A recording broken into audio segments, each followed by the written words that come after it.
for Monday, April 14th, 2025. I'd like to call the meeting to order. If you'd please join me for the Pledge of Allegiance.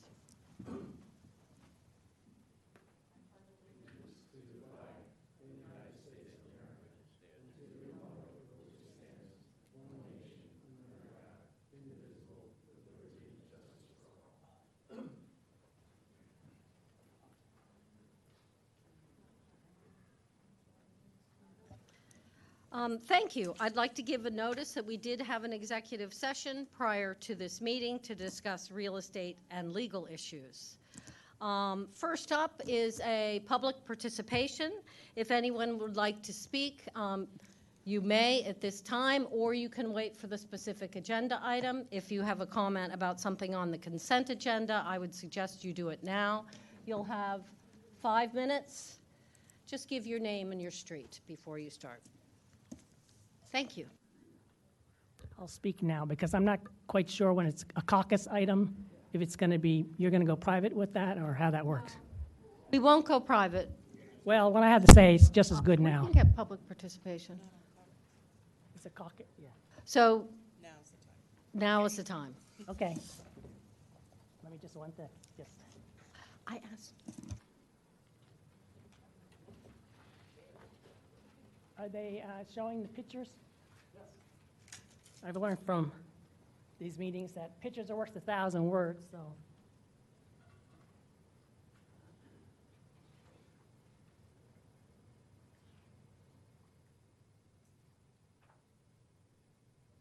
Yeah, one more.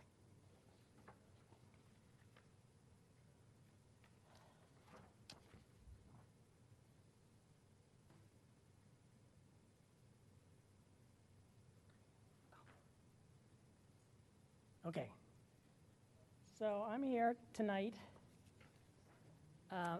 Okay, I didn't say my name yet. Angus Ronald McGilvery, 120 South Bellevue Avenue. And I wanted to talk about the combined 60 West development and the municipal parking lot on West Avenue. So our primary concern is that early on, the developer has met with the residents numerous times, and one of the very first meetings, almost every resident for Bellevue Avenue was at that phone call. That was back in September of 2023. And one topic I remember after the meeting that we spent 45 minutes talking about trees. So there was a strong consensus that we wanted more street trees on the AT&T side of Bellevue Avenue for 2 reasons. One, these pictures are showing in the last 30 years that I've been there, the landscaping has seriously deteriorated. They just basically removed trees and not replaced. They've removed landscape. There used to be all junipers there and small trees there. That's all taken out. Nothing ever put back. Just very recently, some hues were taken out. Before and after. And then they also have some distressed trees there too. And you can see here, there's a branch. Every once in a while, a branch falls down. And you're going to have people walking from the municipal parking lot down Bellevue Avenue to the business district with branches falling on top of them. So that's one thing, that the landscaping has really deteriorated over the years and nothing has been replaced. The second is that there's going to be increased cars on our street. And street trees will help with air quality with the increased number of vehicles. And trees absorb gaseous pollutants related to car emissions, things like ozone, sulfur dioxide, nitrogen dioxide, carbon monoxide. They absorb it through their leaves. Trees also capture particulate matter, which can be harmful when inhaled. So the residents really wanted these trees, and we were under the assumption that there was going to be some kind of plan for tree planting. The developer said they got approval from AT&T to do planting, and the developer actually at one point asked me what trees did the residents were interested in, but I said I have to get back to him. So we're a little surprised that we got to this point, and we don't see any plan. I guess that's what I want to say. And I think that some of the shrubs that are along the Bellevue Avenue current parking lot that maybe need to be removed potentially could be transplanted. Oh yeah, also one other thing.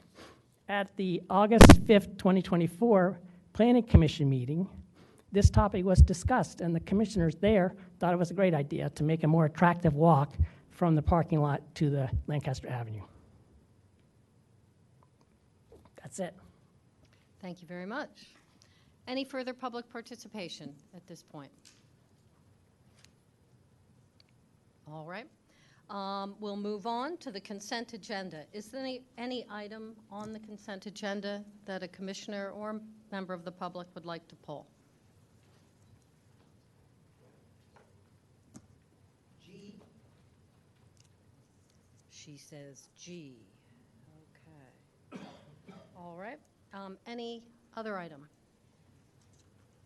All right, we're going to go to item 2G on the consent agenda.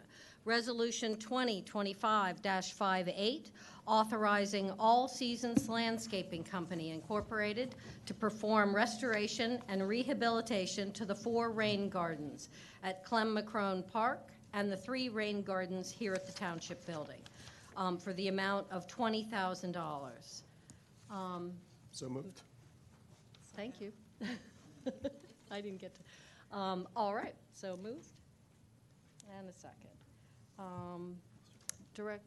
Is it Director Cohen? Right. Yes, I'm going to ask Ian to bring up a presentation that I have, just to give a couple of visuals to help explain this. Thank you. So this resolution, we're going to put this on the screen, applies to rain gardens at 2 sites. One, Clem McCrone Park, where we have 4 rain gardens, 3 of which were installed as part of the park renovation project in 2016 when we improved the entire park comprehensively. And then another rain garden that was actually situated at the front of the park here, just off the parking lot, as you will see, that was installed in 2012 as part of a grant that a group of community members had worked with the township to obtain. And so essentially, these rain gardens had not been maintained. There wasn't a plan or program to maintain them over the years of their existence. I know we had some community volunteers for a number of years that were getting into what I'll refer to the rain garden here, right off the parking lot. But then some of the volunteers they kind of trailed off a little bit. And just combined with some of the public works department's inability just to take care of them just due to time and other demands, left some of these rain gardens just to sort of fall into some disrepair. So essentially what this part of the resolution will do is enable basically the reinstallation of especially this particular rain garden that had been removed by allowing the soils to be renovated, of course, with the sand and the biomix and everything that will go into providing the under drainage to collect a lot of the water runoff coming off the parking lot, along with the biomix and the native perennials that'll be planted in the area. Now, since then, the Public Works Department did plant 3 or 4 trees, I believe, in that area, so those will remain. And then just looking deeper into the park, as part of the park project again in 2017, these have become very overgrown, still capable of functioning, so a lot of the vegetation is going to be cleaned out. There are some trees that have kind of grown pretty big that really block the back part of the park. You can't really see to the back of the park now as you look towards the basketball court and the tennis court, so some of those are going to be cut back. There's also going to be some regrading that's going to take place within, especially the rain garden number 2 that you see here, to allow for positive runoff that'll go down towards the creek. And then just jumping over to the Township Building quickly, the renovation of the parking lot that took place in 2015 allowed for us to use 2 islands here at the Township Building that allowed for some runoff to be able to go into that area. It was not a fully designed rain garden per se based on the project, but was just an open area and space that was utilized in order to be able to catch some of the runoff. And those have become overgrown. I'm sure coming in and out of the township building, you see those. There's a lot that needs to be removed in there by way of some debris and rocks, and then a lot of overgrowth and vegetation that's infiltrated those areas. So those will be cleaned out, as well as then the rain garden you see here at the front of the township building to the west. It's noted as community project. That one was done by members of Radnor Conservancy, the Radnor Parks Board, and some other community organizations in 2015. So the goal is to get that one back on track as well. There's a lot of vegetation that's in there. I think there's some trees that are kind of growing within there also that need to be removed, and those are going to be renovated as part of the project for the $20,000 that's being requested tonight. Then there is ongoing maintenance that will happen beyond that. So what we've done is we've looked out not only for the remainder of 2025, because even though getting these rain gardens reestablished and reinstated will take place here within the next month or two. I think in May, All Seasons is going to be able to get in and start working on these. But realistically, we'll start to see the growth coming in and the vegetation coming in within the middle of summer. So there will be some maintenance that will go along with this that will carry us through the end of the year. And then getting us, of course, on track in the new year with a new maintenance plan.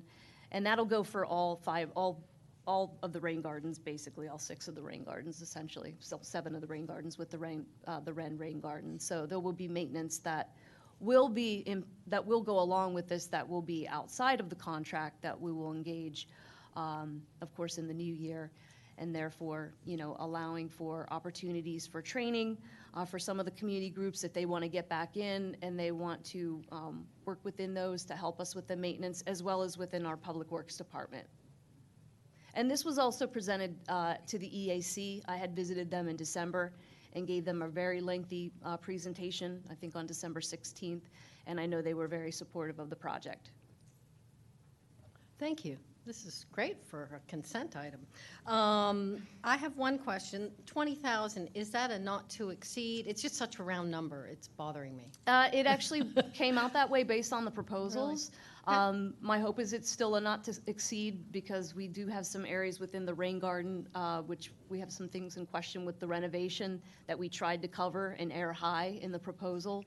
So for instance, I know there was a pipe that was originally that was installed as part of the original project in 2012. We're not sure if that still exists under there, so we need to take a look for that, as well as take a look at the composition of the soil and how much sand is really in that soil mix still.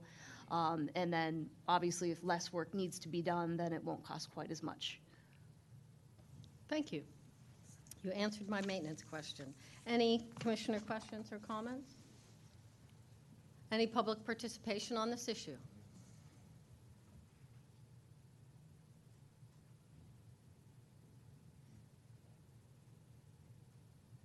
Sarah Pilling, 29 Garrett Avenue. As I was one of the 3 community people who wrote the grant, got the grant for the Wren grant, which came from the Department of Environmental Protection, I just wanted to put it in context. We had a variety of partners. We had the Township, we had Mayfield Gardens, we had Villanova University, specifically Rod Traver, and we had the Bryn Mawr Boy Scouts. The Radnor Scouts were not interested. It all went in swimmingly. Steve will remember that the excavation was down 9 feet, not 3 feet like the other 3 rain gardens. 9 feet. And Rob Traver had designed the soil mix. There was a perforated pipe with a sleeve put in. That was what the Scouts did. The plant material came from Pinelands Garden in Columbus, New Jersey. Paul Overbeck and I drove twice at our own expense to Pinelands in order to get the plant material, which we chose. We didn't want it to come through the township. We didn't want it to go through a bid. And the garden was followed by Superstorm Sandy, if you will remember. I remember walking there 3 or 4 times that day. The rain garden would fill up, the rain would stop for a few minutes, the rain garden would go down. It worked beautifully. Here's what happened. Nancy's daughter died. My daughter had died. Paul had been with the Academy of Natural Sciences, and it was taken over by Drexel University, and he paid attention to his new job. One had to. And then the parking lot for the entrance of Macron was redone. We got a lot of snow, which turned to ice, and the contractor dumped about 5 feet of ice right in that rain garden. Most of the plant material was smothered. The township and Bob did his best to put it back, but the integrity was gone. So in 15 or 16, the other rain gardens were put in as part of the reconstruction of Macron. They were immediately labeled the ponds. There was no deep dive. There was no soil change. It was just carved out a little bit and plant material put in. I just want you to know that context, because if you want an effective rain garden, you have to do more than cleaning out a little bit of material and putting in some new. It needs almost constant work. The three of us grew too old and not strong enough to do it, and regrettably, we had to let the Wren grate go. But I don't want anybody to think that we neglected it. We did the very best we possibly could. 3 people couldn't maintain it. Thank you. Thank you. Any further public participation? Seeing none, we're going to take a vote on Resolution 2025-58. All in favor? Aye. It's unanimous. All right, good. Let's go back to the remainder of the consent agenda. Is there any public comment on the remainder of the agenda? Seeing none, could I have a motion to pass the consent agenda? So moved. And a second? All in favor? Aye. It's unanimous. Move on to the business agenda. I'm going to change some things around at the request of Commissioner Agnew, who is exhausted at this point, and move 3F, Resolution 2025-52, to be first, unless there's objection from the applicant. Nick, will that be okay? Thanks. So 3 now A is Resolution 2025-52, Final Land Development Plan Approval, 302 to 306 East Lancaster Avenue, which is the Wawa, demolition of existing structures, and to consolidate 2 lots and develop a retail store with retail gas sales. Could I have a motion, please? So moved. And a second? Second by Commissioner Riley. Thank you. Mr. Cornelia. Yes, thank you. Again, obviously, we've seen this many times previously. We have reviewed the resolution. The resolution is acceptable to the applicant. We request that the board approve the resolution. Thank you. Any commissioner questions or comments? Can you pull up, just for the viewing public and people at home, can we take a look at it while we're Sure. Yeah, considering? absolutely. Thank you.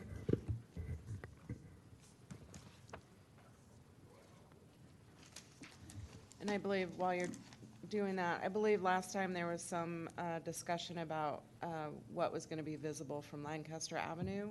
Wondering if you've had any time to think about that. I know we had discussed about putting some more windows in to make it more like front. And we have to get a design review anyway, so. Mike, has there been any more, if you can step up, I'm sorry.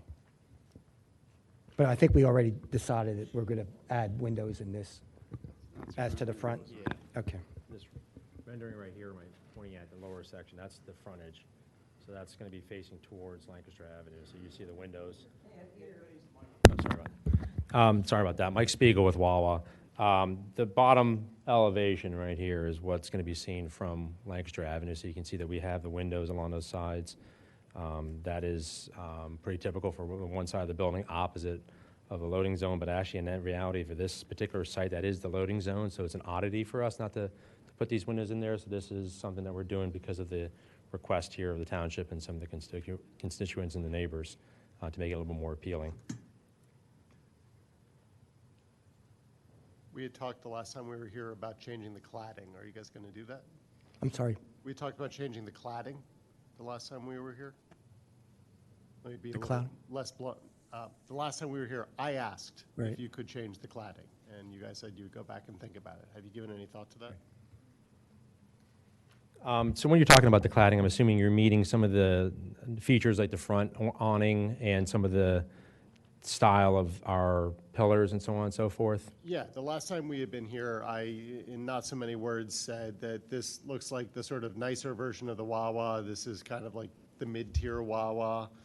And there are stepped-up versions of Wawa, and while I'm not looking for you to build a Gothic cathedral or anything, I'm wondering if we could have something that looks a little bit nicer than the Builder Basic Plus version of Wawa. So just for the sake of our Wawas and what we're building in today's day and age, this is features to this site are above and beyond what we do for our typical Wawas, or most of our typical Wawas. It's a plus. It's a plus already. We have the brick. We're looking to try to match the stone to the adjacent church. The aspects to this with the windows in the loading zone areas, the A-frame canopy with the ends, these are things that are above and beyond.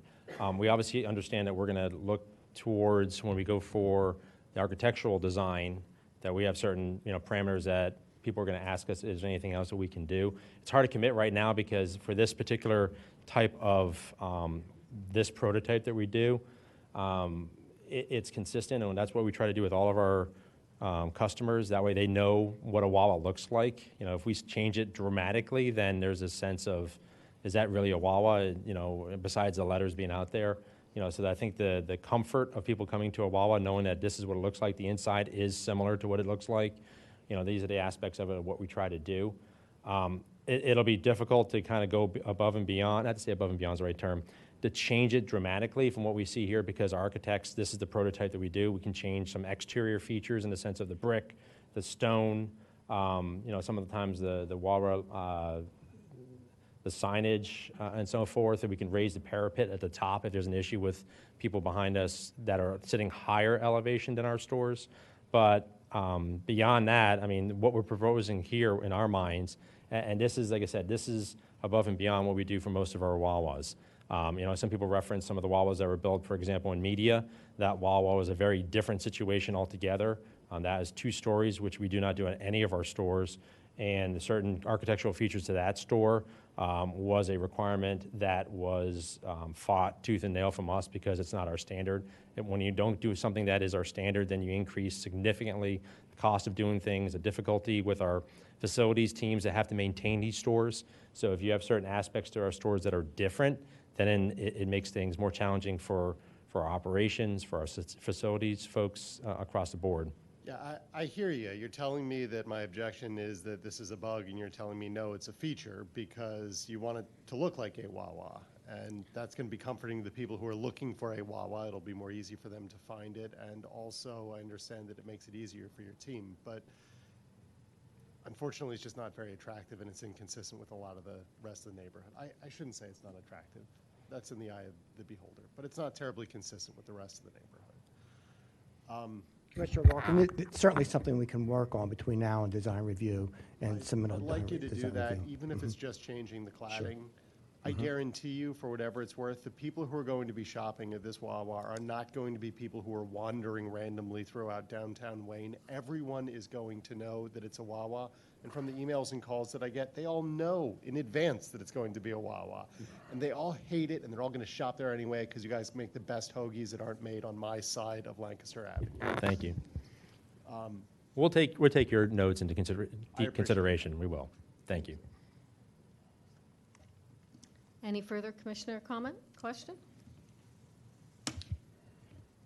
Go ahead, Commissioner Abel. Yeah, last time we talked about the traffic pattern, and I understand the traffic coming out of the site. My concern is like those trucks coming out of the site dealing with the church parking, which is allowed to park on the street. I mean, have we taken that into consideration and how that will operate on Sundays, Saturday afternoons, Monday evenings, Wednesday evenings, and then anytime there's an event at the church? Yeah. I believe that the intent is to leave that parking there, but of course, that's a township issue. The parking along Aberdeen, that would be facing north. But My understanding, that would be. yeah, but right now, they left there. park all the way up to that entrance Right. of the gas station. Right, and we do have limitations on left turns there. Pete? Yes. Or No Eric? left Eric, why don't you? Yeah, so yeah, we're not changing the parking on the other side of the road unless PennDOT comes back and says we got to do something. That would be done in coordination with the township traffic engineer. As far as the access into the site or using Aberdeen, I know we're restricted during peak hours for the larger vehicles, for any of the entrances, and then also all the truck movements in and out of that entrance are completely restricted, with the exception of the excuse me, of the left turns in to the site off of Aberdeen, and that's really to prevent a truck coming from the Blue Route to have to make a left into the site, blocking traffic and creating adverse condition, making a left onto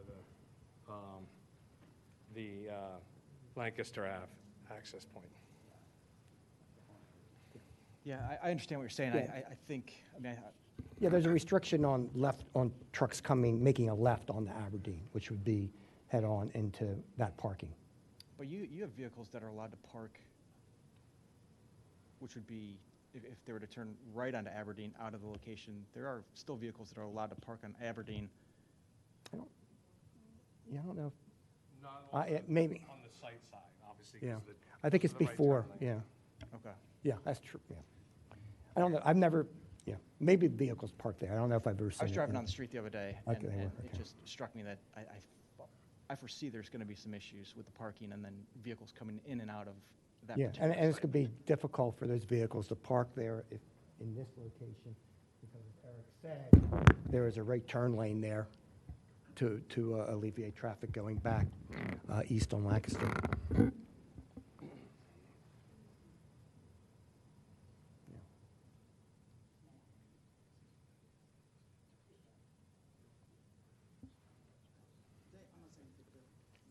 All right. Could I just clarify, back to the turning, there will be no turning left off of Lancaster into the entrance?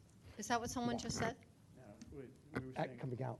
coming out on Aberdeen. No, I understand that when you can't go left there, but will you be able to sit in the lane on Lancaster and turn left into the site? Yes. Okay, that's what I thought, and I Yeah, no, misheard you.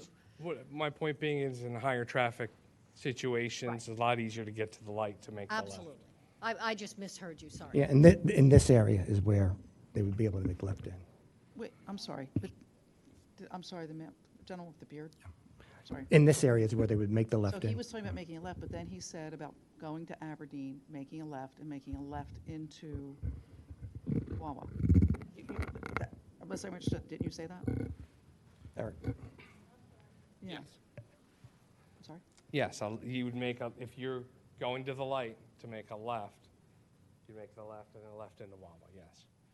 That's an And that's option. all size trucks and everything, right? That's what you're talking about? Yes, that's correct.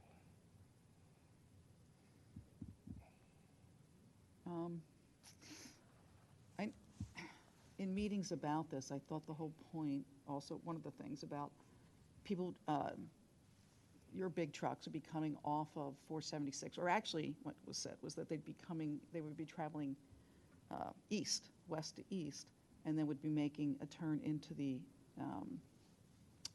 or coming off 76 and then traveling west. But the idea was the big trucks would make the turn off of Lancaster Avenue into the Wawa. Basically, so a lot of the noise in the neighborhood doesn't have to absorb it, and it's not dangerous to all the kids that are in those two schools. So all traffic out, so generally a truck would be coming from the east moving westbound. Yeah, And if they're coming down here, they could make a left into Lancaster Avenue. The option's into Wawa, open for heavier traffic situations that they would go to the light to make the left. It's safer movement off of Lancaster to get to the site. And then they would make the left and then the left into the site. The only way to exit out for those trucks is on Lancaster Avenue.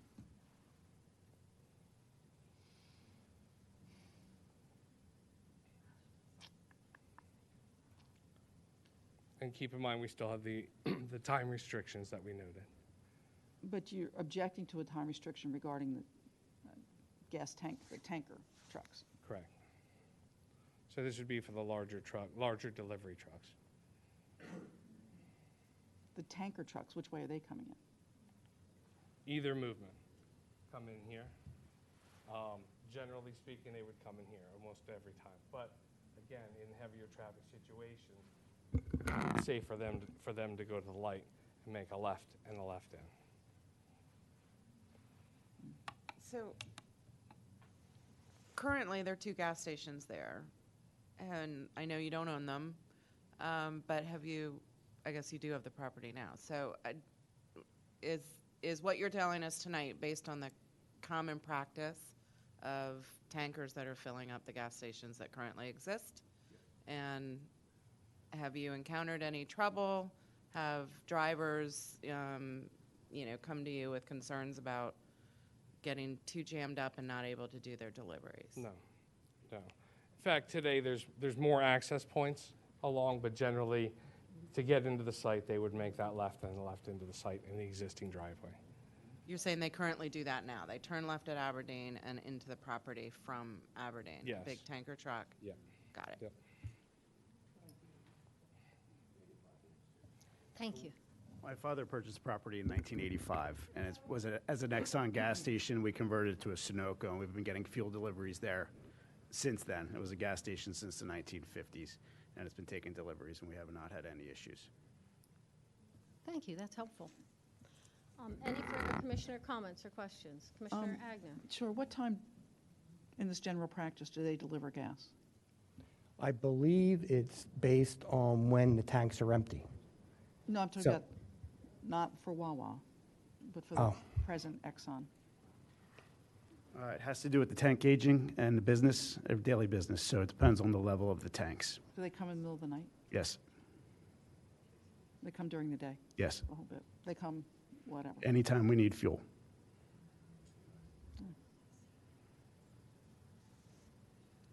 Okay. Any further comments? They don't come down Aberdeen though, right? They don't come by the schools? To be honest with you, I don't know at this point. I haven't followed the track of Sunoco trucks or our distributor for the Wayne site. They could possibly. Well, that, let's face it, tanker trucks coming But they won't, down Aberdeen. if we get your approval tonight, they won't any longer. Down Aberdeen. So we can put that in the developer's agreement, because you'll be the developer, that they will not be coming down Aberdeen past St. Catherine's. They can't make the right, they can't make this right Into there. into there. They They can't could, exit out of there, period. and they can't exit out of here to make the left. So What I you- see what's going, Commissioner Agnew, I understand the concerns with the neighbors down Aberdeen. So that I'm getting turning concerned about the movement, school, oh, mostly. yeah, that turning movement is restricted for the large trucks. So the only way they can enter this site would be from Lancaster Avenue, either straight in this site Yeah. or making a left on Aberdeen and coming in on that Aberdeen entrance here. So nothing be passing through by St. Catherine's or, Are you saying they can't fit? well, They made it right, this they turn couldn't is fit? restricted. Oh, okay. And how will they know that? But one by signage and I think by the cut itself. Eric? By sign, yes. Signage. I'm sorry. It was by signage, and I believe the curb cut itself is restricted. Eric, is that true? Or Mike? Yeah, we have control of our deliveries for fuel on any of them, and we'll present to them what route they go. Our delivery drivers get either maps or direction of what it is, and we make sure that they keep by it. We've had municipalities, we get fined for it, and we just pass the fines on to them. So it's going to be restricted going south on Aberdeen. You know, and then for our truck drivers, there's no benefit for us to go that direction. Zero benefit for us. All of our routes that we're going, all of our other stores, everything that we'd be visiting for future deliveries or other deliveries, or even to go back towards where we get our fuel from, the tanks that we get our fuel from, none of them are down that direction. Everyone goes either back east or west on Route 30. So, and the direction that we would give for our, and I can commit to that, our deliveries would be that they're not going to go south on Aberdeen.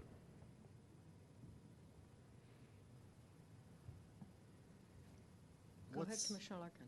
What's the outcome of your phase 2? The Phase 2? The phase 2 environmental? So there's current remediation going on at both properties right now. We are finishing up at the current property boundaries about where that page line is.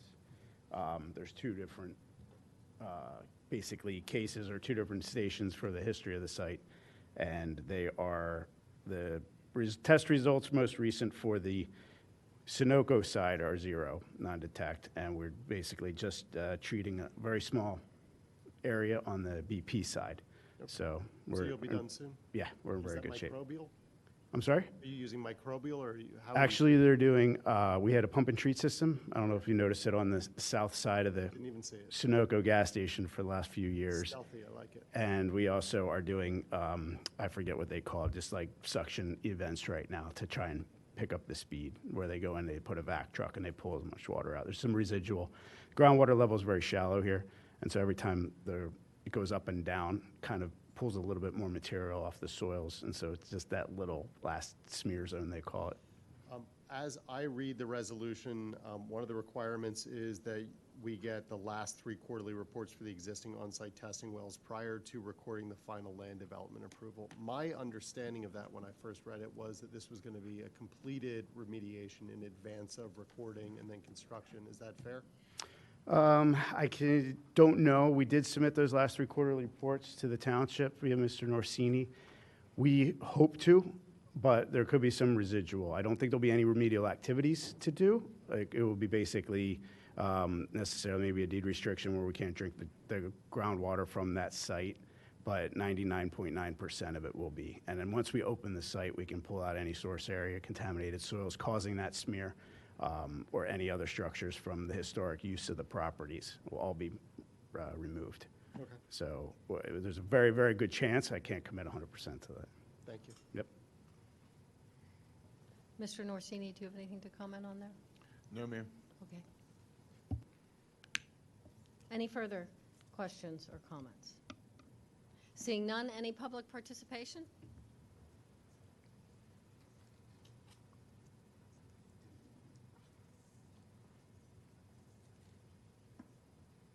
Oh.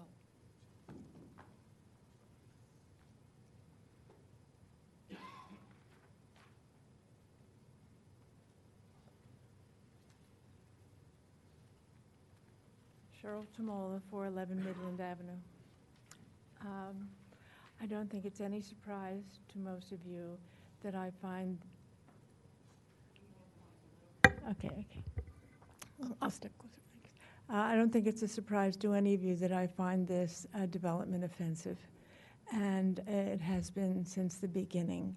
I'm really here tonight to thank the Board of Commissioners and our solicitor for trying to stop this from happening to our community.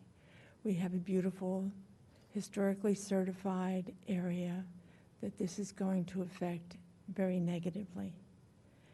And I'm sorry that Wawa, with its image of being such a community partner and their Made in America festivities, etc., didn't see the value of a beautiful community and are instead wounding it. I know there's a lot hammering out the details of this, but it's almost, as the saying goes, putting lipstick on a pig. So I just wanted to thank you for your efforts that you made to the court, certainly, and our neighbors all made an effort too. And we spent our money hiring someone and doing whatever we could. And it's a sin that Wawa like Big Brother steps on us. But thank you very much for what you did. Thank you. I had one further question that came to my mind. When last we spoke, we were talking about you having probably to go to zoning hearing about the fence in the back. Where did that settle? We can apply, I don't know if I'll get it in this month, but we can apply by next month. We'll make application. I'll try, And if I can do it what height this are you month. going for? Well, this says 8, and I believe that we're okay with that being a minimum of 8. Concerned if it goes higher, that may not get approved. Mr. But, Kenney, we'll try. I believe it was 10 feet. Yeah, we'll try. We'll try for 10. We'll make application for 10, Thank you. right, Pete? Mm-hmm. All right. No further public participation. All right, seeing none, I'm going to call a vote on Resolution 2025-52. All in favor? Aye. Opposed? If I might just say, yeah, clearly I'm voting no. I'm the commissioner for the 3rd Ward. I represent the 3rd Ward, and I have listened to my constituents for years now about this. Our great concern, not only as Ms. Tamola so eloquently put about the quality of life in the 3rd Ward and in the historic South Wayne, but in addition, there's St. Catherine's School right there. There is the middle school 1 block up from that. And so there's just a grave concern with the amount of traffic that will be in your very successful business that will be generated, will make it an unsafe area for kids, frankly, from kindergarten, they might even have preschool, all the way up through 8th grade. And that is a serious, serious concern that I have and everyone has. So I would like to support you, but considering the safety concern as well as the historic concern of the neighborhood, I have to vote no. All right, 5-1 passes. Thank you. you. Thank you.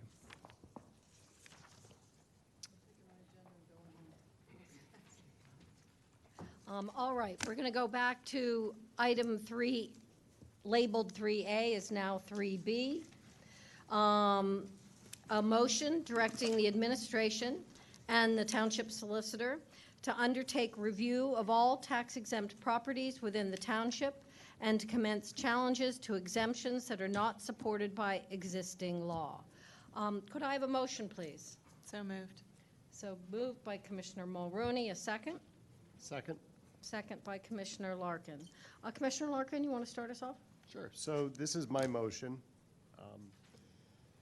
There are a couple of different exceptions under the existing rules that we have statewide. Some of them are statutory, some of them are constitutional, and some of them are built into the case law. But there are a couple of exceptions for people who don't pay property taxes. Completely validly, they're not required to. And the most prominent one is probably everyone knows government institutions don't pay taxes on the property that they own for the most part.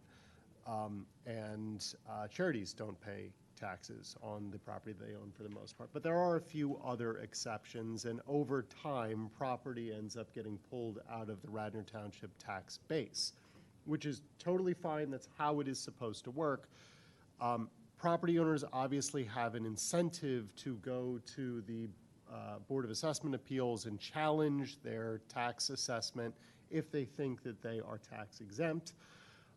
There is, however, no mechanism once they are exempt to audit their exemption. So properties that were exempt completely legitimately because they were used for a charitable purpose at one time, but that charity has moved on and sold the property, it stays exempt on our books, and they just don't end up paying taxes. Properties that are owned by government institutions, which are sold, again, they may just end up staying tax exempt, and they stay on our books. The rule is if we want to challenge any particular property, we have to take a holistic look at the entire township, and so that's what I'd like to do. There are a couple of properties that I'm aware of that I have some questions about. The rules are, though, that we have to go back from scratch, and frankly, that's a good thing because, like I say, we have no mechanism to bring these properties back onto our list. And for some of them, it's a couple of dollars. From the township's perspective, it's not a lot of money, but it's not fair to have some people not paying their taxes when they should. And it's also not fair to have questions about that. If there hasn't been a look back at this for however many decades, we're past due. Yeah, ever. I don't know if there has one ever been a holistic look. So my request is we're going to start sending around letters if we get the votes for this, just asking your property is listed as tax exempt. We'd like you to tell us why in as few words as you think you need, or as many. The township can then interface with the property owner. If appropriate, it can commence a challenge. I think that in some cases, we're probably going to hear from property owners telling us, I don't know why this property is tax exempt. I just never got a bill. And that'll make the decision probably pretty easy. In other cases, there will obviously be very clear exemptions. I imagine that the schools, for instance, will quickly be able to figure out that Radnor Elementary School is appropriately tax exempt. But who knows, maybe I'll be surprised. Anyway, that's the request. Well described, thank you. And I believe we have 192 of these tax exempt properties as so far on the list, so we'll see what's there. Wonderful. Any commissioner comments or questions? Any public participation on this issue? Oh, I'm sorry. No, I was just going to say, thank you to Commissioner Larkin for bringing this forward, and I'm really looking forward to seeing what the results are. I think it's just good for us to know what we have in our community. I don't think that this should feel to property owners like a scary thing. I think it's just another way to make sure that we are kind of cleaning up our roles. So thanks for bringing this forward, and I look forward to hearing the results. Any further commissioner questions, comments? Any public participation? Seeing none, I'm going to call a vote on this motion to approve. All in favor? Aye. Unanimous. Thank you. Item now 3C, public hearing on Resolution 2025-59, adopting the Radnor 2035 Comprehensive Plan in accordance with the municipality's planning code. Mr. Texa, welcome back. Thank Could you I have very a much. motion, please? So moved. All right, thank you. Sorry, I didn't mean to talk over you. No, absolutely. So thank you all very much. As I understand it, I am here to answer any questions that you all may have and to, hopefully move this forward through to adoption. But I'm happy to answer any questions I have if we need to pull up the draft itself as well as all the appendices and anything else that we might need. I've read it. I figured as much.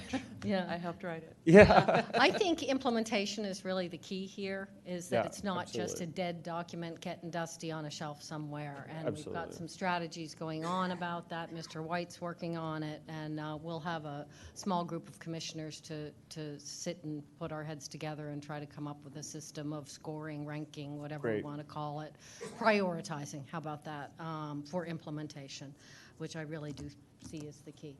Okay, any commissioner questions for Mr. Texa? Any public participation? Everybody's Great. happy.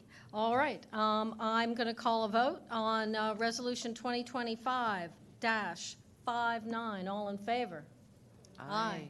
Unanimous. Thank you Great. very Thank much. you all very much. For all your hard work. I really appreciate it. We Thank really you all. appreciate everything you've done. Thank you. Great.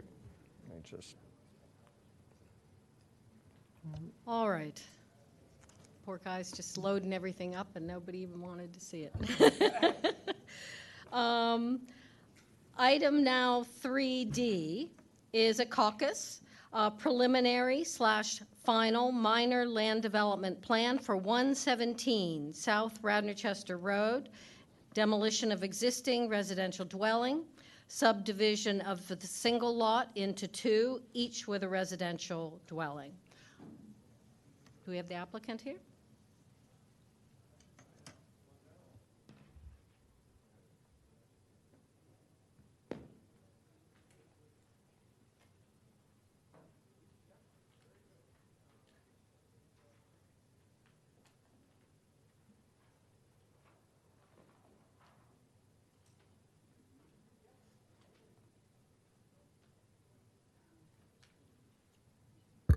Evening, Nick Canilia, representing the applicant on this.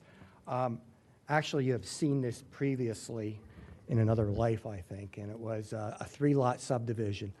And actually, it went up to court, and it was before my time on the project. But it went for court. Township prevailed when it went to court. We've come back with a two-lot subdivision, which my understanding is everyone's in agreement with as far as neighbors and everybody. Now, again, I'm not certain who's here, but I know we've had several meetings with neighbors, and everyone has seemed to sign off on it. So remember, this is along Radnor Road. The Planning Commission recommended approval of the project. There was one condition on there regarding a temporary construction easement, if needed, for the trail that Mr. Norsini requested. And we're in agreement with all the other comments in the plan. The engineer could come up perhaps and maybe just discuss the plan a little bit so everyone's aware of. And I'll go through the review letters as well.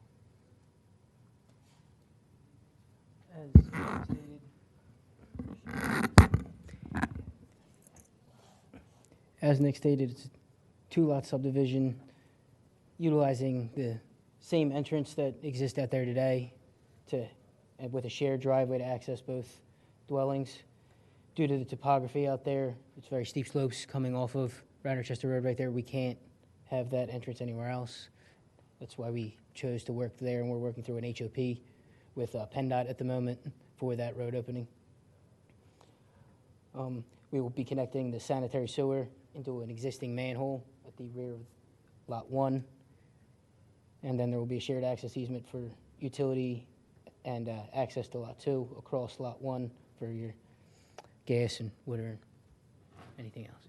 And I believe the only waiver actually is for the 500-foot, all structures within 500 feet, which an aerial has been included in the plan.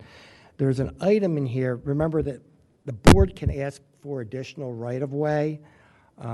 This is a state street, a state road, and there's just it's in the subdivision code. I don't believe people generally ask for waivers for it. It's just that the board can ask for additional right-of-way if necessary. But again, I don't know if they can do it in this case since it is a state road. And on the review letters, the Gilmore review letter, as was mentioned, highway occupancy permit is to be obtained. The process is underway. The proposed radii have been labeled on the plans or have been revised plans that comply with the review letter comments. On the Gannett Fleming letter, again, there was comments that have been revised with the new plan. And there is a waiver, actually, there's a second waiver, for sidewalks, requesting the sidewalks, that the requirement for sidewalks not be permitted there or be allowed. Again, there's no sidewalks on Radnor Road at all in this location, or any location on Radnor Road.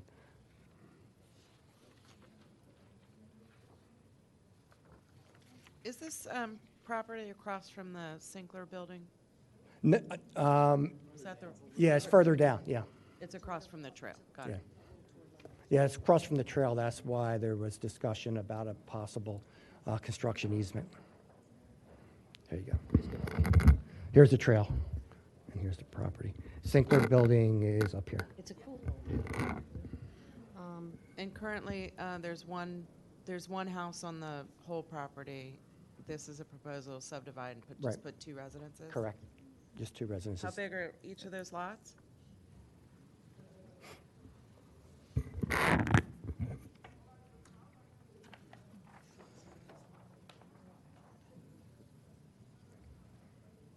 Lot 1 is gross tract area of 27,887 square feet, and Lot 2 is 26,469 square feet gross. And the proposed houses, what are the sizes of the house? How many? Roughly including the garage, Lot 2's house is 2,340 square feet, Lot 1's house is 2,660 square feet. How many bedrooms? I don't know if the architect's on me, but I believe there are 3 bedrooms. 3?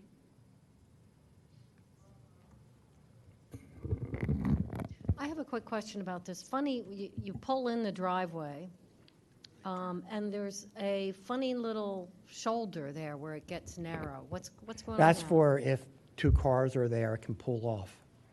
There's an area for a Oh, pull so you off. can have two, Right. somebody could pull in, not obstruct traffic if somebody else Correct. is That, trying to come in. this area here is a pull-off area, because really Oh, this no, would be that the I only knew one. was a pull-off, because you said that. No, I mean closer to Radnor Chester. There's that, right there. Right here? There's a funny little shoulder, it gets narrower.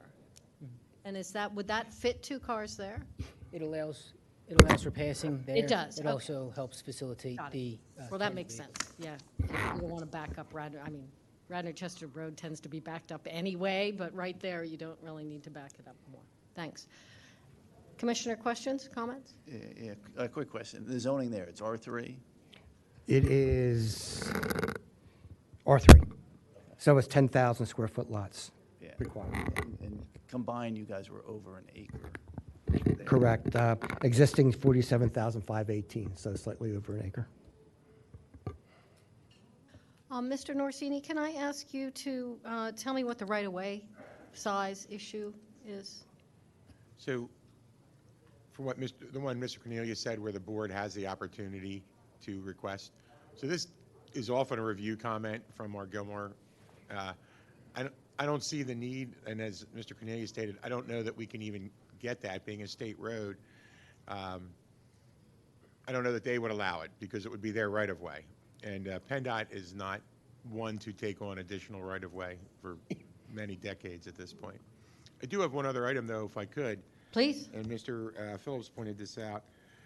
Subdivision land development, item 3, street trees. Mr. Cornelia, if you would like to talk about that, that will be a waiver request, or you have options, fee in lieu of.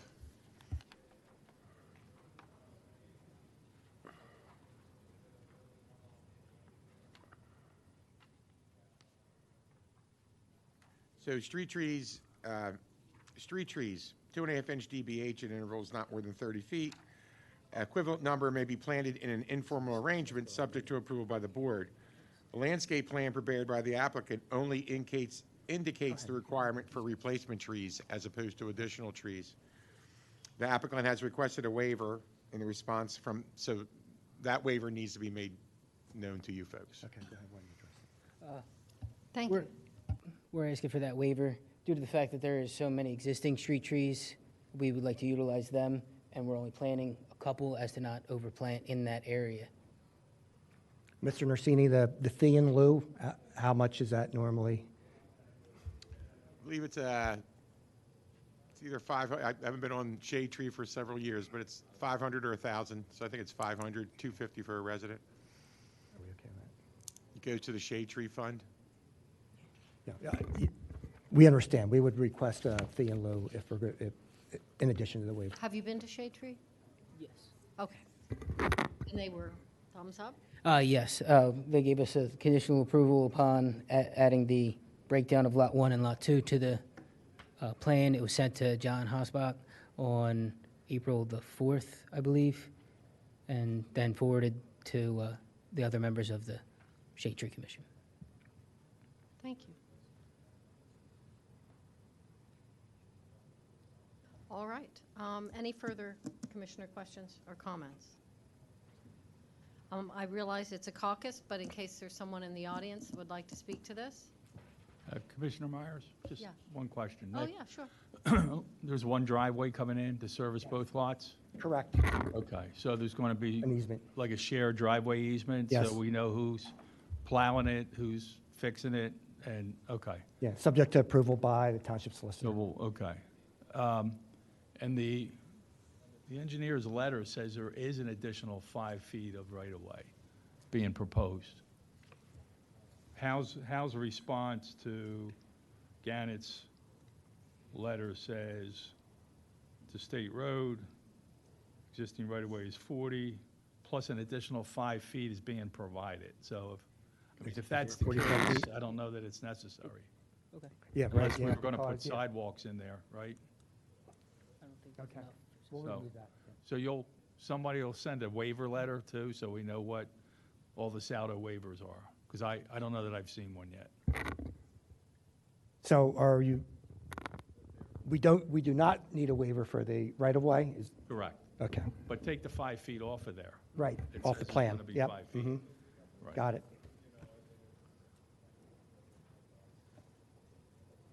All right. I saw no public participation. So you'll clean this up? Yes. Have a good talk. Any further comments? Okay. Thank you. Take care.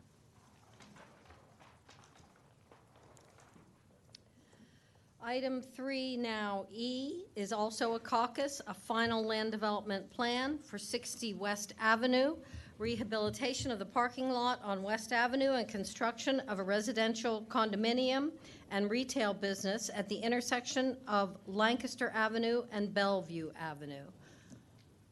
Hello again. Hello. Mr. Lambert or Mr. Falcone? I don't know. It'll be Mr., I'm just opening up the. Yeah, he'll be right back. I'm just a quick intro here. You all have seen this project many times. We've been in front of you. We are back here for our final land development. This is caucus. I just wanted to highlight a couple of things. We've gotten new review letters from your consultants, dated very recently, and Mr. Lambert will walk through those, and they are primarily all will comply. Looking specifically to the traffic review letter, we did have the opportunity to speak with staff today. We're grateful for that opportunity. Before the meeting, I believe we've satisfied the open items that were there, specifically with respect to the pedestrian study. We know exactly what has to be done. So those will also be will comply on that item. Otherwise, we think the plan is in good shape. It's consistent with what we were here for in the preliminary approval, and the review letters are simply cleanup items that Mr. Lambert will walk through, but otherwise, nothing has really changed with respect to the project. Great, and just a quick question before you go, because you might be the one that knows this. Our question earlier about trees along Bellevue. So the landscaping plan is the same as it was as part of the preliminary plan approval process. So the plan that was approved and the landscaping plan that was a part of that package is the same. Nothing has changed in that regard. Thank you. Good evening. Happy to go through the review letters. One thing I would like to point out is when we looked at the preliminary plan approval, there's in both review letters, there's waivers that are saying be requested. We were actually granted, I think, 5 out of the 6 waivers. When I looked at the approval of the preliminary plan, the one waiver that was not approved as part of that was 255-80B2, and that's to allow more than 5 spaces in a continuous row without incorporation of landscaping. So this is specific to the Wayne Business Overlay District. In the rest of the township, it's 10 parking spaces, but in Wayne Business Overlay, it says 5 parking spaces. And this is really related to the West Avenue parking lot, and we had extensive conversation during preliminary, is really just trying to maximize the number of parking spaces there rather than adding those additional islands. Yeah, I think some of that feedback actually came from us to maximize parking as much as you could and still have some islands, so. And I'm happy to pull up that plan if you'd like to see it. And then going through the Gilmore letter, there's the first part is the adjudication. The second part is some Saldo comments. It was really just additional information about an ADA ramp. Mr. Falcone talked about the memo, and then just a few general comments. And the comments are really related to, and I'll go to the plan view just so you can see, but the comments are really just related to really permit items, kind of fine details. Nothing in here changes the plans, and will comply with both Gilmore and the Gannett Fleming review letters.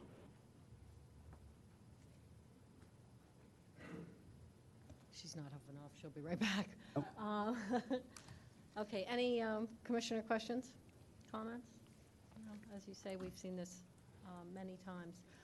I had one quick question that just came to my mind after we spoke last time, and that is, I know the West Avenue lot, we talked all about no digging, no this or that.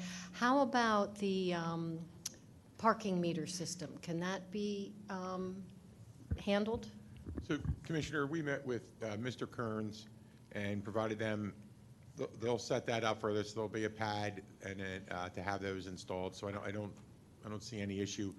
Met with Mike Maratea, who runs that, showed us the locations, showed that to Mr. Kearns. So I think we're fine. So all you really need is electrical, or? No, they're solar powered. Oh, they are. Oh, that's So interesting. we're good. Mr. Lambert, while I do have one question. Could you go to the parking lot? I just want to make sure the estate fence is shown on the parking lot up front and sides. On the West Ave part. Yes. Just double checking. I believe it is, but let me just get there.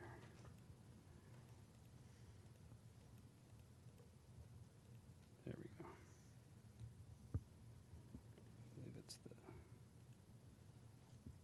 I believe it's shown on the landscape plan. Just give me a second here. So you can see the detail of it's there on the right-hand side? Yes, okay.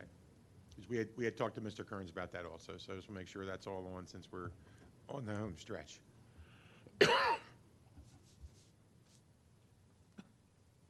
Thank you.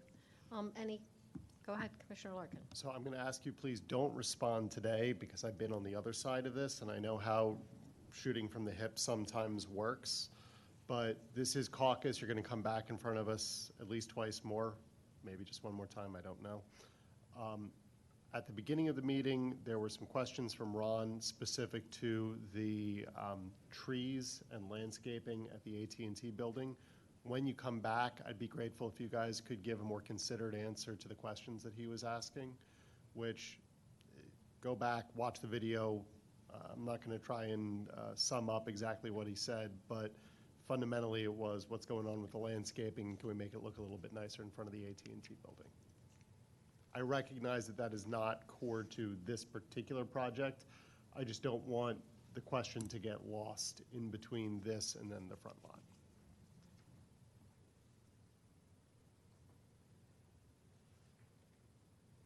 Any further commissioner questions or comments? Again, we're just a caucus, but I would like to take public participation if anyone has anything to say.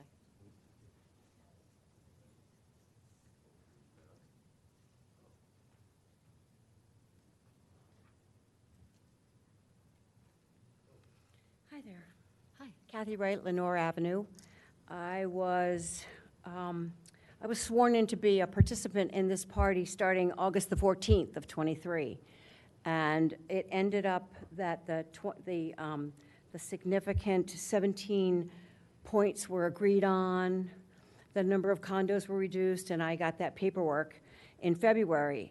And then I never got any notification of any more meetings. And yet, I don't know where I got lost, but I called a couple times. I called the township, I left messages, and then they were using funky software that I couldn't get into to see a Zoom. So fortunately, John called me today and told me about this meeting tonight because I didn't know it was on. So that's my story about that. Then I went to look at Bowman, who is the people that did your traffic, the traffic study. And I looked at all of the, am I correct? It was Bowman? Okay. So they made pedestrian observations, and there are existing issues, and that's in this 400 and some report. And they made a lot of recommendations about the ADA ramps that should be required at all of these intersections: Lancaster Avenue and Wayne, North Wayne Avenue, West Wayne Avenue, West Wayne and Bellevue, Lancaster Avenue and Bellevue, Bloomingdale, which is my concern, and West Wayne, South Wayne and West Wayne Avenue, and Lancaster Avenue and Waynewood. Ramps, no ADAs, and then their recommendations at the end address provide ADA ramps on the northwest and southwest, provide ADA ramps, provide pedestrian crosswalk. I just want to make sure that this is going to be adhered to, and if not, why not? That's my concern, safety, because it's right in our neighborhood, off of one of our prime streets, Bloomingdale, and then the cut through. I mean, it's a very, very busy intersection, and it's going to be welcoming, I hope, but we need it to be a positive for all of the walkers that they want to encourage to go into Wayne. Thanks.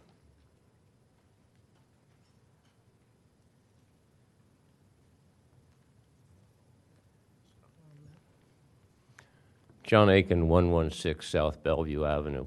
I also was a party member back in 2023.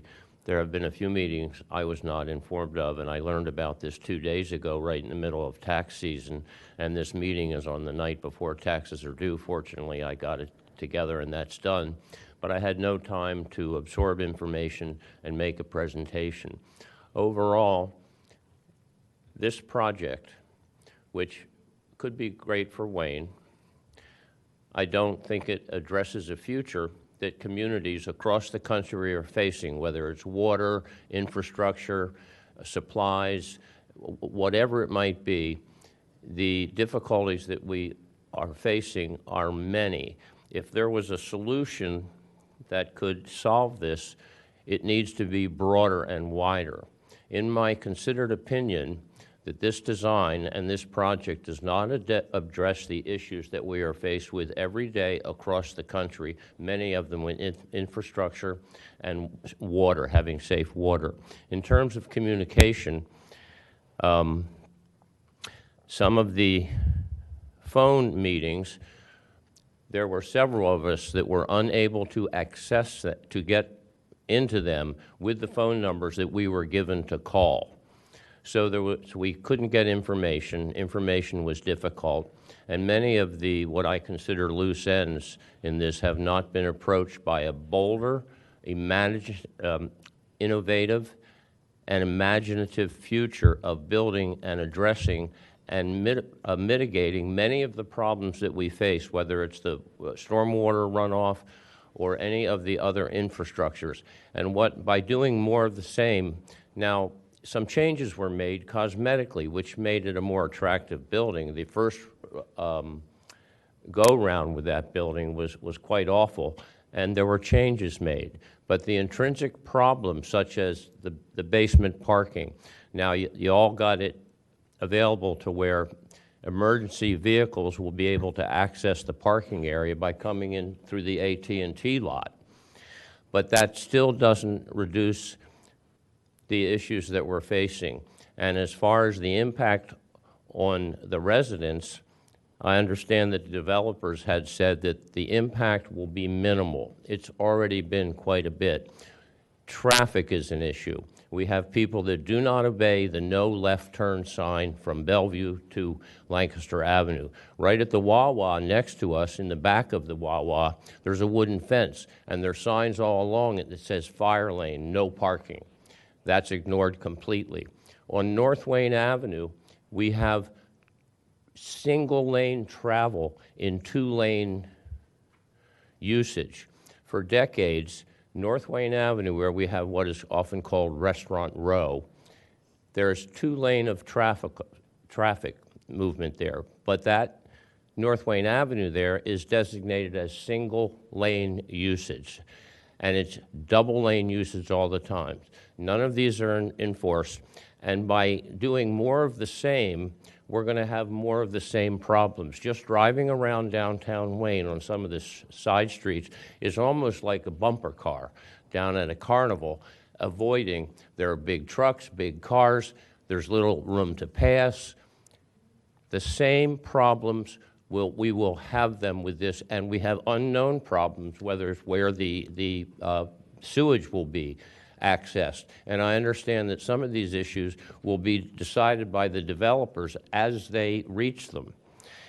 I wish I had had more time for my 5 minutes. I'm sure it's coming to a close. But I don't think this development, as well as other developments, serve a future where our environmental situation is better, where our water is better, where all of the things in parking and driving and traffic patterns could be reduced and mitigated. And I don't think this development, as well as other developments, will address these. Just keep putting up more big box, high-density housing units. That also, I understand, expands the tax base. But it doesn't address the issues that we face day in and day out. We're seeing more of them, and infrastructure is more important than anything. I appreciate the time, and I wish I had had a little more time to actually put together some issues and things, because there's a lot of things that are not addressed. Tough getting information, tough absorbing this, and having meetings in the Christmas season or on the tax like this are very inconvenient, especially if, as a party member, some of us weren't informed. I learned about this 2 days ago. I would have more to say, but I'm sure my 5 minutes is up. Just so you know, we'll be talking about this again in 2 weeks. Okay, at the Board of Commissioners meeting? Will that be a Monday night? It'll be a Monday night. In 2 weeks? In 2 weeks. I'll keep If in you touch. check the Township website, it always has the agenda for the Board of Commissioners meeting, comes out a week before the meeting, or the Wednesday before. The only website I have are the spiders in my basement. I have no computer, no website, no email, and I still use a typewriter, clickety-clackety, ding, whoops, Gotcha. made a mistake, backspace, whiteout, and the typewriter I use is 88 years old. All right, so And see I'm you in only 2 weeks. 77. We'll see you in 2 weeks. That should give you enough time to think about it. Mr. Norsini, I do have one question about these ADA ramps. So, Commissioner, as part of the adjudication, the developer was required to do this pedestrian study. And Damon Drummond and myself have reviewed it. As a matter of fact, I convened a meeting this afternoon to make sure we were all on the same page for tonight. We are. There's one item that's going to come out. There's one item that's going to stay in. We're good with that. So they provide us this list, and they've done their part, right? So that list comes to us, and we can determine, the township, if we wish to act on some or all or none. And there was, as part of that, there's the $450,000, which was to be used for items such as this. So once approved, we can put together a plan for the board of maybe the most high priority ones and take it from there, because they are expensive to do. It doesn't sound like it, but they are. It's not hard to spend $25,000 on one crosswalk, right, with 2 ADA ramps. Well, So, I've heard you say that in the past, that's why in my mind. So we'll get together a list, we'll prioritize it and bring it, and then we can take a look at it from there. All right, so stay in touch. Okay, we got commissioner questions. Any more public comment? Seeing none? It's caucus, so thanks for coming. We'll see you in 2 weeks. Thank you.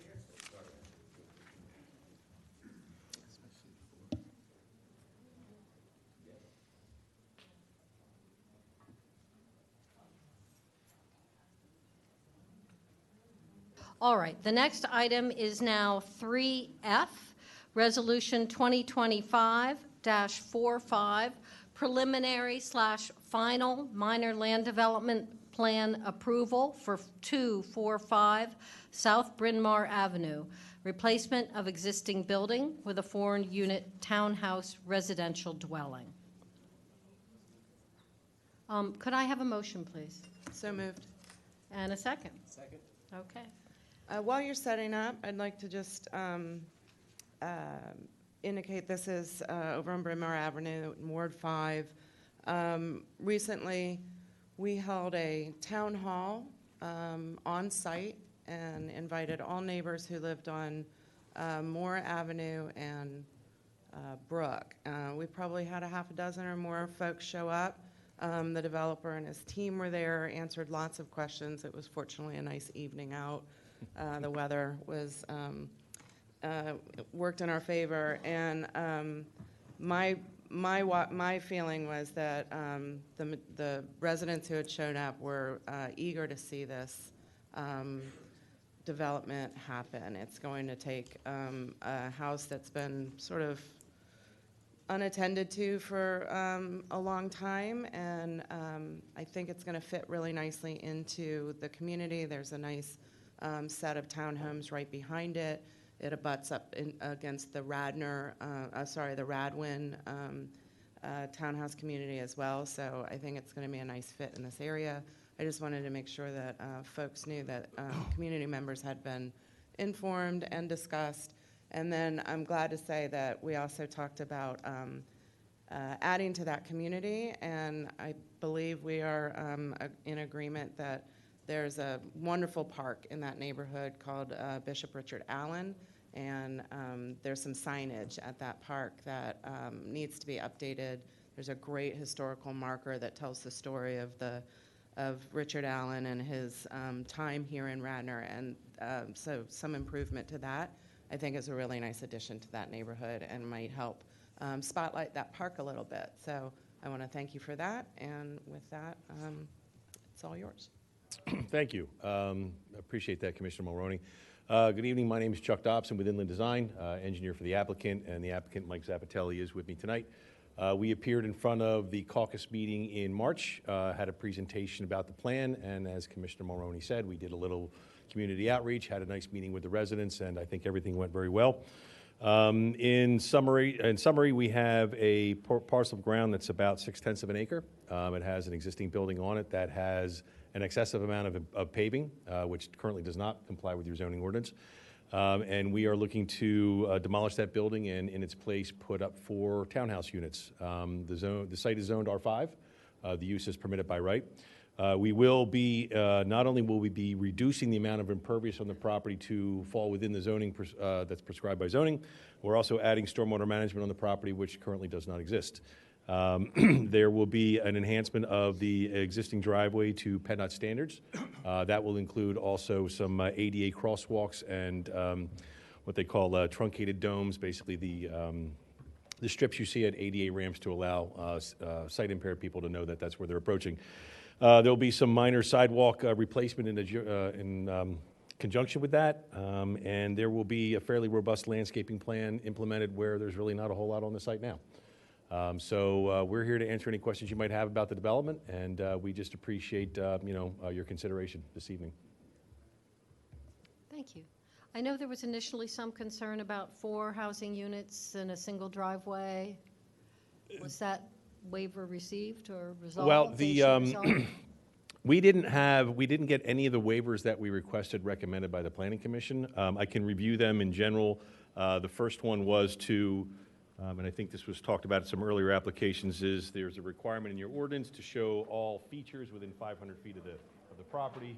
And while we provide an aerial to kind of show the proximity of the site within surrounding neighborhood, locating every last inlet and utility manhole would be quite difficult. The other thing that we requested a waiver upon was that there is a prohibition against private driveways taking access to a collector road.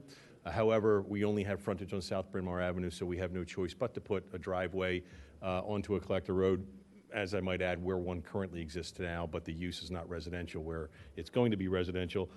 The last one was a waiver. There is a provision in your saldo that does not permit more than 3 single-family dwellings or 3 lots to share a common driveway. While we initially didn't really feel that this applied here out of an abundance of caution, we felt that maybe asking for the waiver was a good idea. So we are looking for 4 townhouse units to share a common driveway on the South Bryn Mawr Avenue.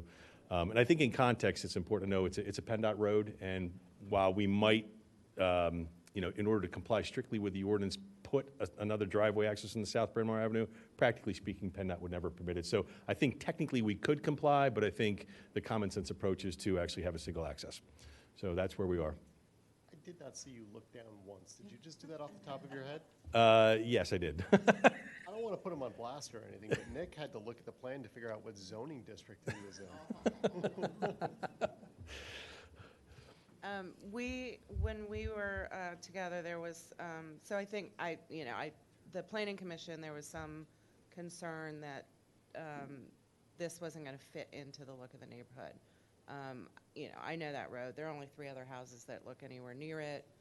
Like I said, there's townhomes behind it and next to it, so I don't agree with that. You did share this with me. Do you have this? I do. Because I thought that was a really great compromise, that you created sort of a frontage, a look towards the front of Bryn Mawr, even though it might not be the front of the house, that kind of answers that question. Yeah, and architecturally speaking, this is generally what it would look like, but as we talked about with the neighbors, fit, finish, colors, things like that haven't been chosen yet. I can tell you, though, that the massing of this building is very similar to the massing of the 5-unit townhouse building that's behind the site, except there's just one less unit.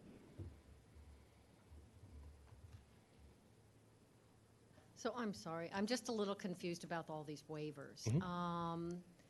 I don't know who the best person to help me is. Maybe Mr. Kachansky? So there are these waivers that are outstanding? Is that what I'm understanding? Yeah, We'll let me- actually defer to our engineering staff and Mr. Let me address Okay, them, since thank I wrote the resolution. Okay, thank you. Yeah, the 3 Sorry. waivers are in the resolution, and they're proposed to be approved. And the one involving a single access serving more than 3 lots is in the proposed resolution for voting on. They're asking for that to be granted.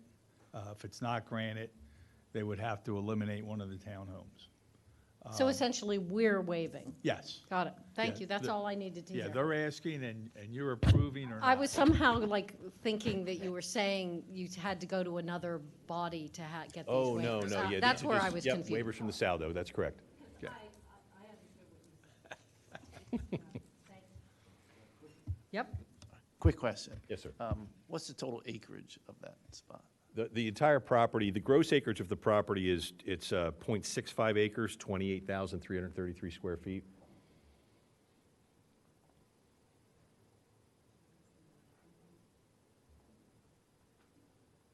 Thank you. You're welcome. Can you go back to the drawing of the rendering of the building? Sure. Are those rooftops? Actually, Mike, Mike's probably better to speak about, what the intent from the design perspective is. Yes, we did have rooftop area proposed off of here, built into the roof, not on top of it. Again, this is conceptual. We're still, we took into account the bordering residents' feedback. We're working with our architect again So then with the rooftop, what's the height of that building? You're still within a 3-story building. Okay, so you're under 30 feet? Yes.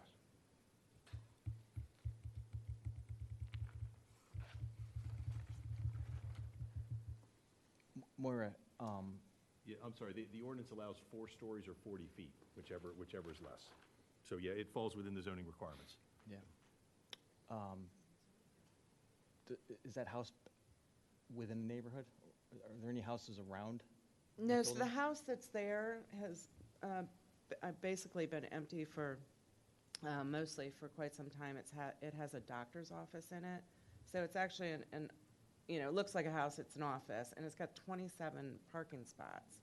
So it's a big parking lot and a pretty impressive size house. I wouldn't know what the square footage is. But it's not sitting in a neighborhood. It's right up against What's Lancaster. the nearest neighbor? I vaguely know I the mean, area because Bryn Mawr. my kids play soccer over there. Where's the nearest? Oh, I'm sorry. This might be So that's why we invited the neighbors from Moore and Brook. So those are you're coming down from the Wawa. You've got a row of sort of some duplexes. Right. You hit Moore, and then you're about 2 drives down from Moore.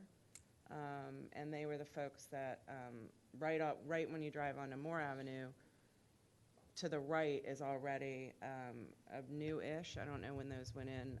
The Muse are about that height, and there are 5 of them, and they're nice. They're nice. And then it gets more, a little bit more into the old traditional neighborhood as you get back into it. Yeah. But it really is, like, sits right on Bryn Mawr, and it doesn't, I don't think you could access the neighborhoods even coming off that property without going Bryn Mawr and then down. Yeah, and it's closer to Radwin Apartments. It's right next to it, yeah, they're Adjacent to it. right there. Yeah, they'll share, basically, they're going to share a fencing or a lot line with Radwin Apartments to, if you're facing them, to the right, and then behind is the other townhomes. Interestingly, as we were talking with the neighbors, there's another property right there that is for sale, and the neighbors said, can you buy that one and add, double these nice townhomes and take down that house? And that deal was not going to be, they had tried, and it didn't work out. So I do feel like it's also going to be set farther back than the current building is now, with some nice landscaping. I think it'll kind of fade off of the road a little bit. Okay. Any other commissioner questions, comments? Seeing none, any public participation on this? No? All right. Then I'm going to call a vote on Resolution 2025-45. All in favor? Aye.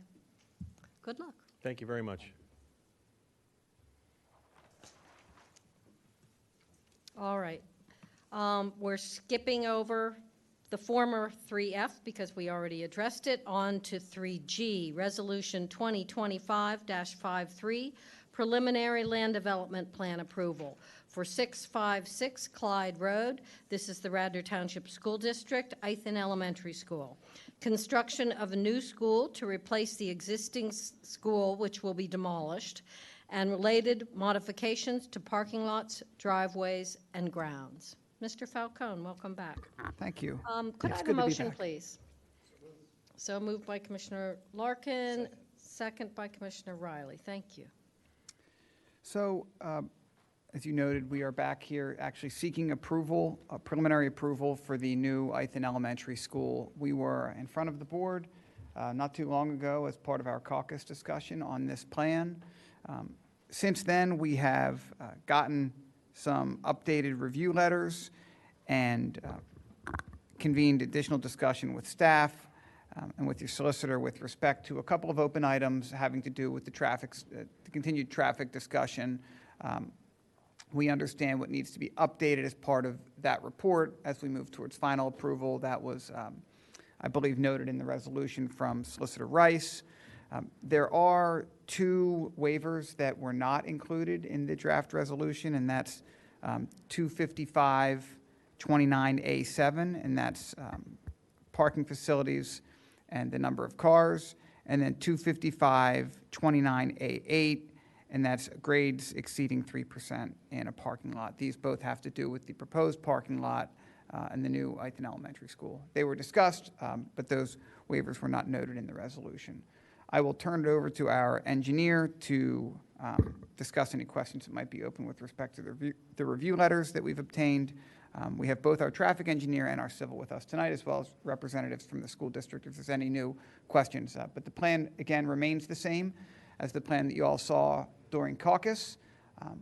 And so hopefully there's not too many questions.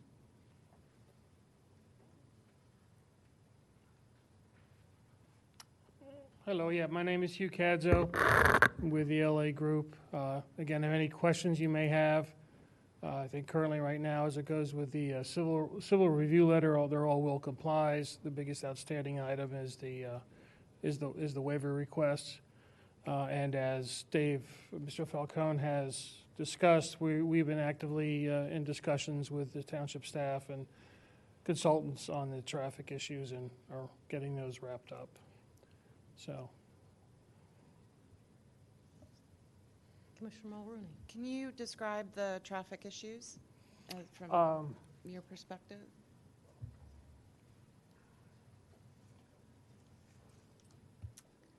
Hello, Michelle Madlin, ELA Group. substantially their cleanup items. There are much less items than previously on the other letters, and we will comply with what was requested. Can you just, I mean, this is for everybody, right? This is for who's watching at home. Can you just speak to a couple of the ones that you called cleaning up the items?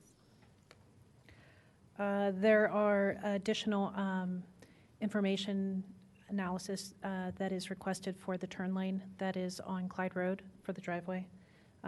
The median that we are installing on the driveway, we're going to provide additional information to clarify why we're putting in a median at the township's request, and making some of the exhibits within the report and not in the appendix to make it easier to find the information.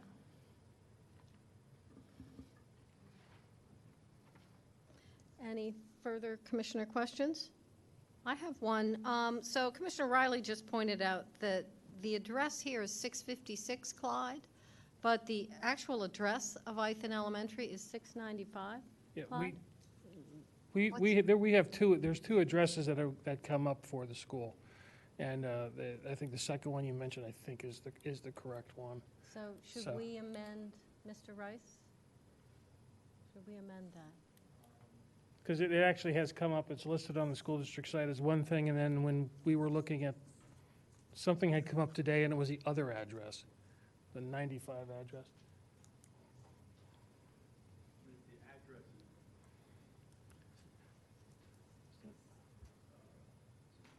$695? Address is not in the resolution, so, or is it? It is, it will be 695. Okay, 695. Yeah, and that also has the 4-digit, which I'm not sure what the. No, it might only be in the, it's only in the letters. Yeah, if it's in the letters, that's. Yeah, you're right. Okay. Okay. All right, and the other thing, I was asked by Dave the two waivers that were not in the resolution. The parking facilities lot area exceeding 30% cars in capacity. That as that states, that's particularly, as I presented before, the school has all the parking because of the topography in the site. All the parking is located out front for security purposes too. That way they can keep eye on it. As it goes with the woods in the back, again, the focus is to have the spaces out front, not between the school and the woods in the back. And with the parent drop-off right there in front of the school, again, that is tied into the parking with that. So we requested a modification from that. And the last one was the 255-29A8 parking lot grades exceeding 3%. Because of the topography of the site, most of the spaces as you get closer to the building are proposed under 3%. It's the area that's closest to the drive around that's a little bit steeper. Again, if you're familiar with the site, topography kind of forces our hand in that. So those were the two waivers that were not included in the resolution before you tonight. So what was the first section? Could you read that off again? 255, I can actually. I have 255-29A8 was the second one. Okay. 255-29A7. Okay. And these, were they in any of the review letters? I don't recall seeing them. John, these are the ones that we discussed the other day that I said did not apply, but they've been requested by the applicant since the beginning of this process. They're listed in my latest review letter. That's why they were taken out of the resolution. But when you and I spoke the other Right. day, I believe you took them out of the resolution. Okay. They can stay in if the applicant feels they need to stay in, but they don't apply. So it's not necessary is what you're hearing? They're not necessary. Thank you for that clarification. Absolutely. If Mr. Phillips and you, Mr. Rice, think they don't apply, then we shouldn't have them. Right. Okay. Yeah, we agree. Right. And draw that addition of the waivers. Well, that simplified it a bit. Yes, very much so. Okay. Any further commissioner questions? Could I just, Yes. further comment about the resolution? So the way the resolution was drafted was to grant preliminary plan approval but to defer all the traffic comments because we have a April 10th letter from the township's traffic engineer, still looking for some information. So for final then, what would come back to the board is whatever other cleanup items there are, plus addressing any traffic requirements that the township would want to impose at the final plan approval. So, because you're not complying, you said you're going to comply with the review letters, but you're not complying with Gilmore's traffic comments as of tonight, right? Correct. Okay. So that's why we're going to defer them, and they'll come back for final plan review. And we'll have more information between now and then. Thank you. Okay, any other commissioner questions, comments? Seeing none, any public participation? The public has dwindled. Seeing none, I'm going to call a vote on Resolution 2025-53. All in favor? Aye. Unanimous. Okay, thank you very much. We'll see you again.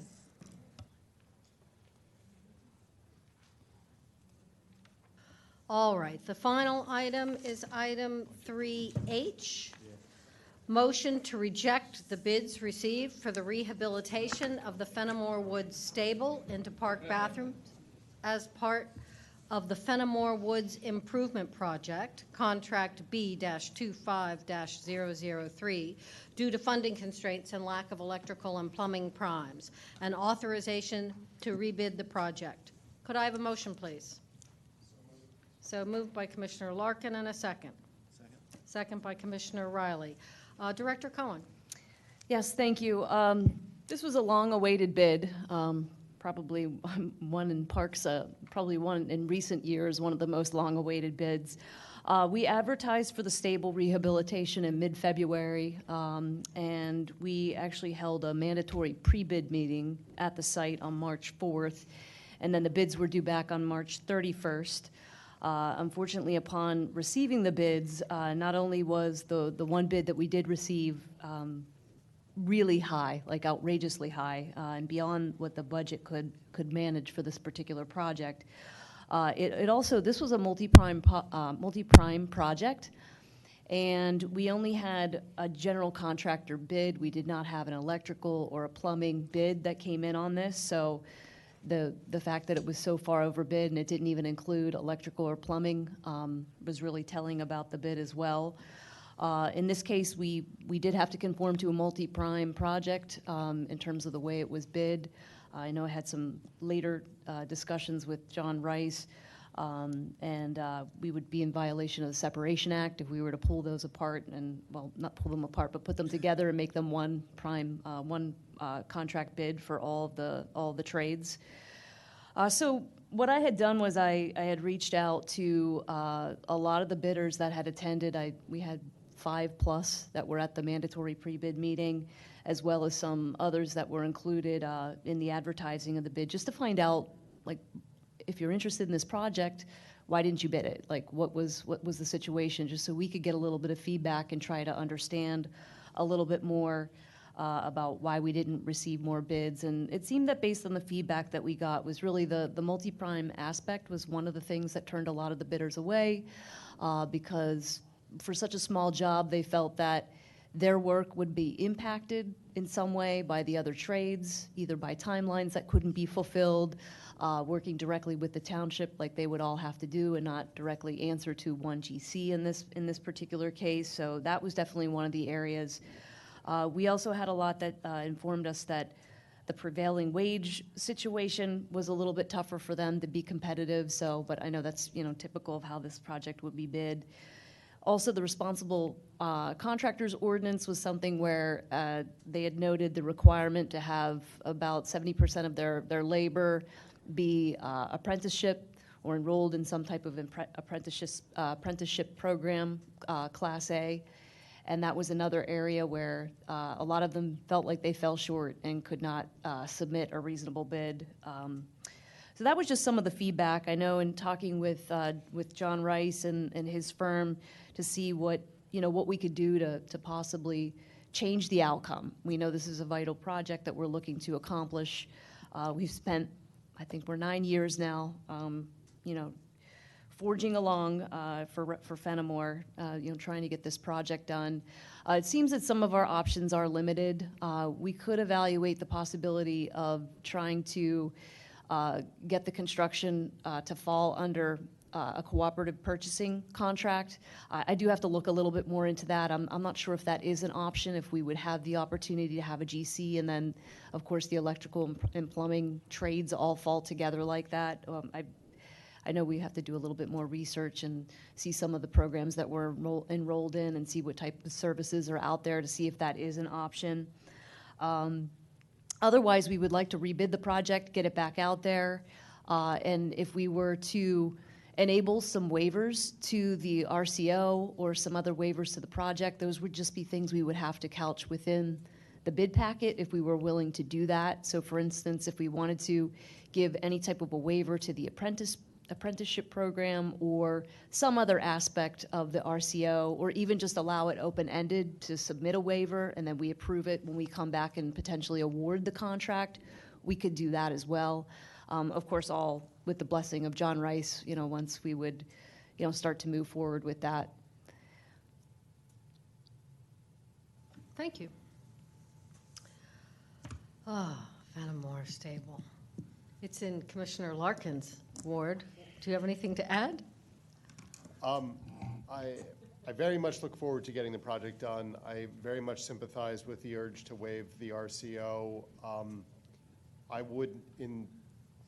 There's probably going to be a circumstance in which I would support waiving the RCO, and like I say, I very much sympathize with the impulse. It stinks that things cost more money. The flip side of the coin, though, is that when we passed the RCO ordinance, we did so because we thought, on the one hand, it was really important to support the people who have the kinds of apprenticeship programs that we want to see in our community, and also because we think that, just generally speaking, we're going to get better quality work when we have higher quality contractors come in and do work. And the people who have those apprenticeship programs, who have been through those apprenticeship programs, who maintain workers' compensation insurance for their employees throughout the entirety of the job instead of just when they bid the job, has a lot of value to us. I'd like this to cost a whole lot less, and unfortunately, I think that if we want it to be done right, we need to pay what it's going to ultimately cost, which is just more than right now with these bids we were willing to pay. So I'd say let's rebid it. The flip side of the coin, though, is if we're going to keep the RCO program going, I don't think that it would be bad for the commissioners, including myself, to call some of the people who should be bidding on this project and do exactly what you did, which is, where the heck were you guys? And could you please show up this second time around? Because if the result of the RCO is we can't even get bids on the project, then long-term we can't keep it, because we have to be able to get bids on our projects. So I'd like to keep the RCO in place myself at this time, and like I said, I will try and scare up some additional bidders from all corners with the promise and threat that they need to be reasonable bids, otherwise we're just going to have to do this again. And I hope that the other commissioners will join me. Thank you. I agree, and I'd be happy to make some calls if we get a good list of potential crews that could bid on this. I'm with you. All right, any other commissioner comments, questions? I do have to say, just a little editorial, that the new fence that Public Works put in looks beautiful around both the playground and the outer perimeter along Paul Road and Eagle Road. It really looks great. So we'll see what the next fence that goes down the pond looks like. And that is not going to be Public Works? That's another Along Shimoni, it will be. They will be Yeah, but along installing the the post and rail. pond? Along the pond is going to be a contractor that's going to come in and start that. As a matter of fact, it's starting this week. Got it. Okay. Anything else? No? Any public participation on this? Seeing none, I'm going to call a vote on this motion to reject the bid. All in favor? Aye. Unanimous. All right, that concludes the business agenda. We have next reports of board liaisons. Any message from anyone? There's a Board of Health meeting on Monday, coming next Monday at 5:30 in this room.